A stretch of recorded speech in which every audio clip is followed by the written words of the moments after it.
गीता के page number 128 1 to 8 में मैं पहुंच चुका हूं। भगवान श्री कृष्ण अर्जुन को समझा रहे हैं कर्म के बारे में कि कर्म कैसे किया जाता है। निष्काम कर्म ही सफलता का मूल रूप है। जो निष्काम कर्म करता है यानी फल की चिंता किए बिना कर्म करता है, उसी का कर्म महान बन पाता है। कर्म का फल देना भगवान का काम होता है, वो उनके अधिकार का है, वो कर्म का फल वही देंगे।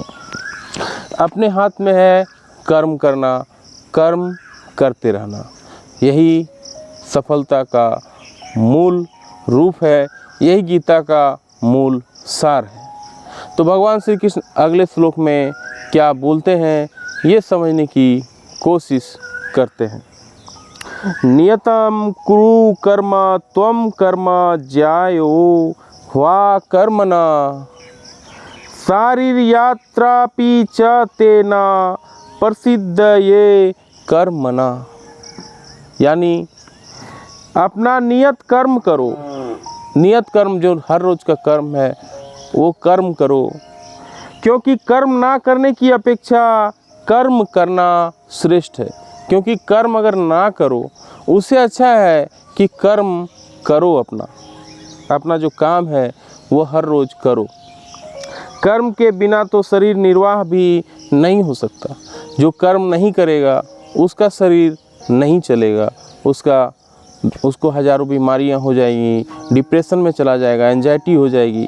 तो बहुत सारे बीमारियां, बहुत सारे उनको घाटे होंगे अगर वो कर्म नहीं करेंगे। ऐसे अनेक छद्म ध्यानी हैं जो अपने आप को उच्च कुलीन बताते हैं। जो बहुत सारे लोग हैं जो अपने आप को उच्च कुलीन बताते हैं, तथा ऐसे बड़े बड़े व्यवसायी व्यक्ति हैं जो झूठा दिखावा करते हैं। बहुत सारे लोग झूठा दिखावा भी करते हैं कि आध्यात्मिक जीवन में प्रगति करने के लिए उन्होंने सर्वस्व त्याग दिया है। वो बताते हैं कि आध्यात्मिक जीवन में आगे बढ़ने के लिए सर्वस्व त्याग दिया है। श्री कृष्ण यह नहीं चाहते थे कि अर्जुन मिथ्याचारी बने, अपितु वह चाहते थे कि अर्जुन क्षत्रियों के लिए निर्दिष्ट धर्म का पालन करे।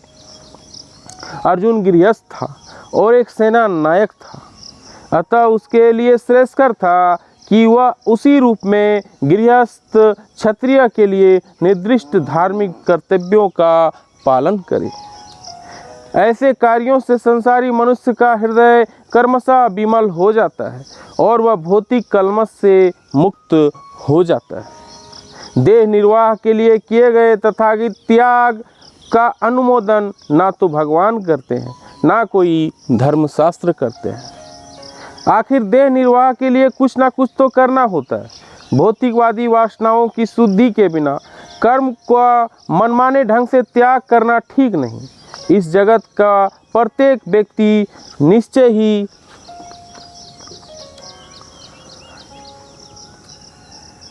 प्रकृति पर प्रभुत्व जताने के लिए अर्थात इंद्रिय तृप्ति के लिए मलिन प्रवृत्ति से ग्रसित रहता है।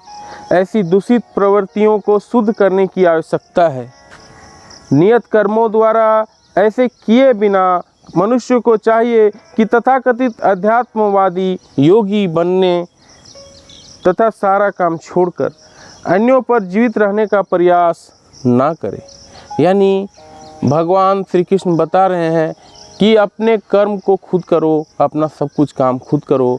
नियत काम तो अपना करना ही है, तभी तुम्हारा कल्याण होगा, तभी तुम्हारा कल्याण होगा, जगत का भी कल्याण होगा और सबका कल्याण उसी से होगा।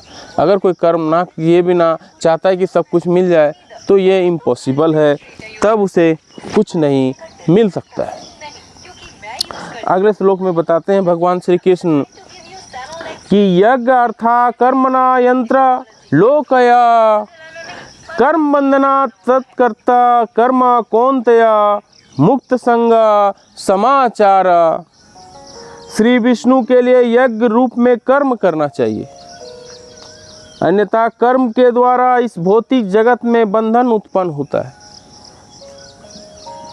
अतः हे कुंती पुत्र, उनकी प्रसन्नता के लिए अपने नियत कर्म करो, इस तरह तुम बंधन से सदा मुक्त हो जाओगे। तो भगवान श्री कृष्ण बोलते हैं कि भगवान विष्णु को खुश करने के लिए तुम्हें यज्ञ रूप में कर्म करना चाहिए। कर्म ऐसा करो कि यज्ञ हो रहा हो, यज्ञ के रूप में कर्म करो, अन्यथा कर्म के द्वारा भौतिक जगत में उत्पन्न हो जाएगी। अगर तुम कर्म नहीं करोगे तो भौतिक जगत में बाधाएं उत्पन्न हो जाएंगी। अतः है कुंती पुत्र माने अर्जुन, कुंती उनकी माँ का नाम था, इसलिए कुंती पुत्र कहा गया अर्जुन को। उनकी प्रसन्नता के लिए अपने नियत कर्म करो, यानी भगवान की खुशी भी इसी में है कि कर्म करो, कर्म ही पूजा है, ये बार बार बताया भी गया है। इस तरह तुम बंधन से सदा मुक्त हो जाओगे, और इस तरह तुम जो बंधन में बंधे हो, ये बंधन से तुम मुक्त हो जाओगे।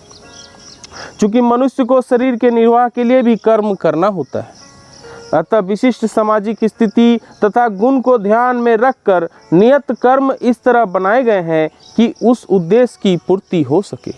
नियत कर्म इसलिए ही बनाया गया है कि तुम्हारा जो उद्देश्य है, तुम्हारा जो लक्ष्य है, वो प्राप्त हो सके। यज्ञ का अर्थात भगवान विष्णु है। सारे यज्ञ भगवान विष्णु की प्रसन्नता के लिए है। वेदों का आदेश है यज्ञो वे विष्णु। दूसरे शब्दों में, चाहे कोई निर्दिष्ट यज्ञ संपन्न करे या प्रत्यक्ष रूप से भगवान विष्णु की सेवा करे, दोनों से एक प्रयोजन सिद्ध होता है। तो ये तो कोई एक ही बात है कि अगर आप कर्म करो तो भगवान की सेवा है, और अगर यज्ञ करो तो वो भी भगवान की सेवा है, वो भी भगवान का युद्ध होता है। दोनों का प्रयोजन एक ही है। वर्णाश्रम धर्म का भी उद्देश्य भगवान विष्णु को प्रसन्न करना है। वर्णाश्रम चारवता पुरुषेण परापुमाना विष्णु आराधते। अतः भगवान विष्णु की प्रसन्नता के लिए कर्म करना चाहिए, भगवान विष्णु की खुशी के लिए कर्म करना चाहिए। इस जगत में किया जाने वाला अन्य कोई कर्म बंधन का कारण होगा, क्योंकि अच्छे तथा बुरे कर्मों का फल होते हैं, और कोई भी फल कर्म करने वाले को बांध लेता है। कर्म करने वाले को कोई भी कर्म जब किया जाता है तो वो कर्म उसको बांध लेता है। अतः कृष्ण विष्णु को प्रसन्न करने के लिए कृष्णा भावना भावित होना होगा, और जब कोई ऐसा कर्म करता है तो वह मुक्त दशा को प्राप्त करता है। यही महान कर्म कौशल है, और प्रारंभ में इस विधि के अत्यंत कुशल मार्गदर्शन की आवश्यकता होती है। अतः भगवत के निर्देशन में साक्षात भगवान विष्णु भगवान कृष्ण के प्रत्यक्ष आदेश के अंतर्गत, जिनके अधीन अर्जुन को कर्म करने का अवसर मिला था, मनुष्य को परिश्रम पूर्वक कर्म करना चाहिए। इंद्रिय तृप्ति के लिए कुछ भी नहीं किया जाना चाहिए। तो परिश्रम करना चाहिए लोगों को, और ऐसा नहीं कि इंद्रिय तृप्ति के लिए करें। जो हमारे इंद्रियां हैं, आँख कान नाक त्वचा जीभ, उसके लिए कर्म नहीं करना चाहिए। भगवान विष्णु को खुश करने के लिए कर्म करना चाहिए, लोक सेवा कल्याण के लिए कर्म करना चाहिए, लोगों को भलाई के लिए करना चाहिए, देश की भलाई के लिए करना चाहिए, समाज की भलाई के लिए कर्म करना चाहिए। अपितु इससे एक मनुष्य को क्रमशः भगवान की ही वह प्रेम भक्ति प्राप्त हो सकेगी जो भगवत धाम को ले जाने वाली है, और ऐसा कर्म करने से उसे भगवत धाम को प्राप्ति होगी। अगले श्लोक में भगवान श्री कृष्ण अर्जुन को क्या बताएंगे, ये समझने की कोशिश करेंगे कल। तब तक के लिए अगर वीडियो अच्छी लगी लाइक शेयर सब्सक्राइब जरूर करें। जय हिंद, वंदे मातरम।